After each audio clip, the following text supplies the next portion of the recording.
la troisième fois donc, pour cette petite série de vidéos sur mon extracteur de jus. Donc aujourd'hui on va s'atteler au jus et aux laits végétaux. Je vous ai fait juste avant une petite vidéo pour vous montrer comment on monte l'appareil, comment on met chaque pièce l'une après l'autre. Donc si vous ne l'avez pas vu, vous pouvez aller la voir. Vous mettez donc votre petit bouton poussoir. Alors, le petit truc qui est un petit peu délicat au début quand on commence avec cet appareil, je ne sais pas comment ça se passe avec les autres, mais c'est justement de jouer avec ce petit bouton qui va du coup permettre de réguler la sortie de la pulpe et de la peau, etc. Je vous conseille de le fermer pratiquement au maximum, c'est-à-dire de l'ouvrir vraiment un tout petit peu.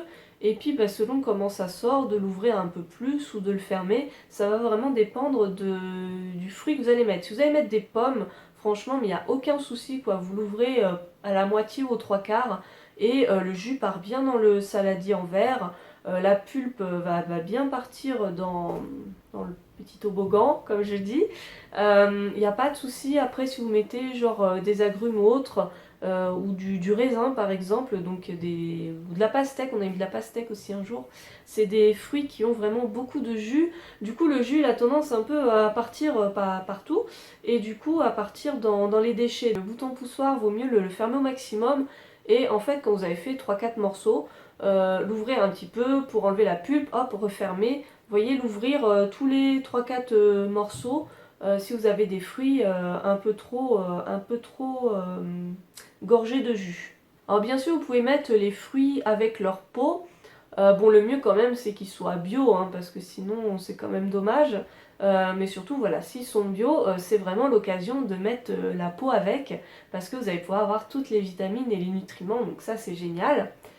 Tout ce qui est pépins, comme les pépins de pommes, de poires, de trucs comme ça, il n'y a pas de souci. Vous pouvez mettre le trognon, vous pouvez mettre la petite queue, il n'y a pas de souci, ça passe comme une lettre à la poste, il n'y a aucun souci. Par contre, les peaux d'agrumes, vaut mieux éviter, je crois.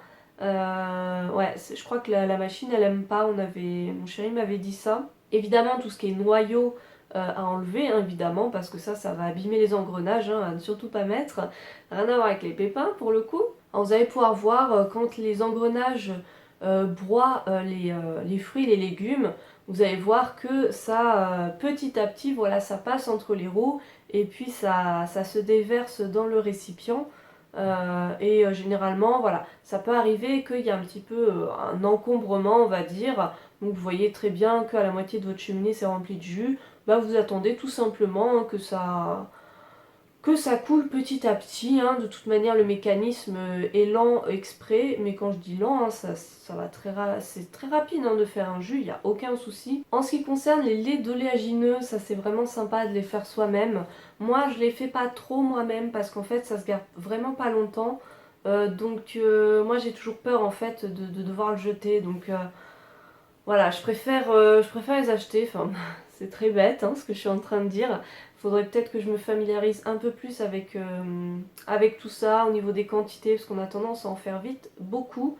Et on se retrouve du coup avec plein de laits végétaux à manger, enfin à boire, et du coup j'ai peur de gâcher. Donc même pour faire la cuisine et tout, franchement ça peut être vachement sympa de le faire soi-même. Donc à voir, mais donc on l'a déjà fait. Donc en fait pour faire du lait d'amande, de noisettes, enfin bon de tout oléagineux que vous voulez, il suffit de les faire tremper une nuit dans de l'eau. Ça va permettre en fait de lancer le processus de germination, ou germinaison, je ne sais plus. C'est pas grave, je pense que vous avez compris. Et en fait, le lendemain, vous allez jeter cette eau. En fait, faut pas la récupérer. Je sais plus pourquoi, mais bon, peut-être que ça a un goût, je ne sais quoi. Enfin, bon, en tout cas, faut la jeter. Vous prenez vos noisettes, vos amandes, etc. Vous allez les passer telles quelles dans l'extracteur de jus. Avec, je crois que c'est le tamis fin. Nous, on utilise le tamis fin, on se prend pas la tête, je crois. Et en fait, vous allez rajouter un peu d'eau, donc de l'eau nouvelle, préférence de l'eau en bouteille, c'est toujours mieux. Et en fait, l'eau, avec mon chéri, on l'a fait, c'est un petit peu au pif, c'est-à-dire vous en mettez vraiment une petite quantité. Ça va vraiment dépendre de la concentration que vous voulez dans votre lait végétal. parce qu'évidemment il y a de l'eau hein, dans les laits végétaux, mais plus vous en mettez, plus ça va être dilué. Donc voilà, quitte à en mettre peut-être un peu moins pour avoir un truc un peu plus concentré, c'est à vous de doser ou d'en rajouter selon votre convenance. Ce qui est très intéressant à faire, donc quand vous avez fait votre lait d'oléagineux, voilà, tout est passé dans l'appareil, vous allez prendre ce qu'on appelle l'okara, on appelle ça comme ça, donc c'est vraiment les résidus de noisettes, d'amandes, etc.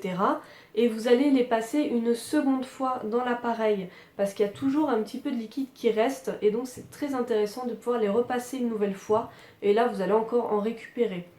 Quitte à rajouter un tout petit peu d'eau, mais en fait c'est surtout voilà, les nutriments qu'il y a dedans, etc. que vous allez pouvoir récupérer.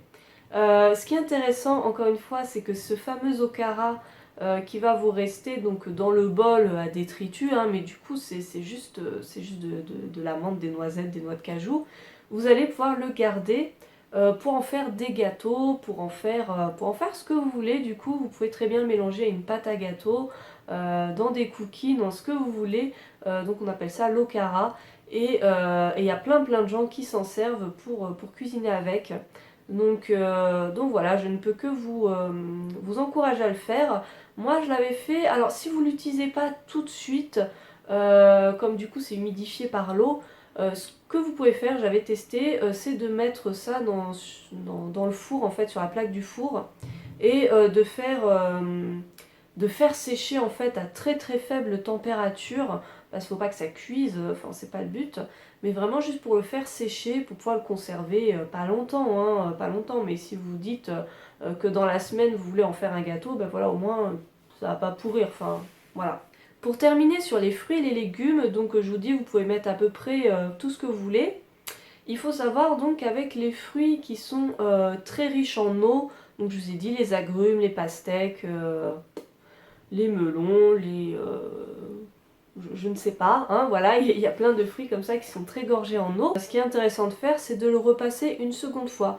Pas vous prenez votre bol de détritus et vous le repassez dans la cheminée, voilà, pour repasser, pour pouvoir vraiment récupérer un maximum de jus, et généralement ça marche très bien. Si par contre vous avez, je sais pas moi, un mélange raisin-pomme, on l'a fait hein, pas mal de fois, eh ben alterner, c'est-à-dire un morceau de pomme, quelques raisins, un autre morceau de pomme, quelques raisins ou un bout de pastèque, voilà. Comme ça va permettre à la pulpe des fruits et légumes secs voilà, de s'agglomérer au reste, enfin de voilà.